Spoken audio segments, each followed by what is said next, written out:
This lesson is called Planting a Seed, and it's going to help us understand algorithms.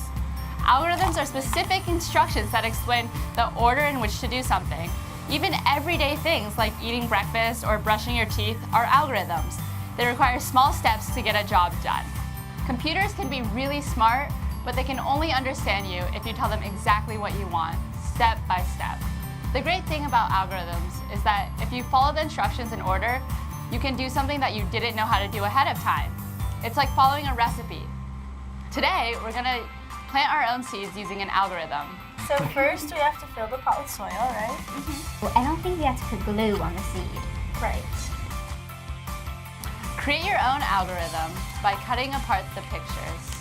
Select the pictures that show steps in planting a seed, and then arrange those pictures in the correct order. Now, it's time for you to see if your algorithm works. Follow the steps in the algorithm very carefully. Are they in the correct order?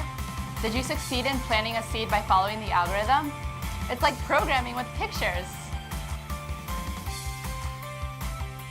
When we want to make chocolate, there are many big steps to that process, and each of those big steps has its own set of smaller steps. And there are different recipes or algorithms depending on how we want the chocolate to taste. Each step is important, even the small ones. So without one step, the rest of them cannot be completed. Creating algorithms that others can understand is really important. That's why each step has to be written down, so no matter who does it, the result is the same.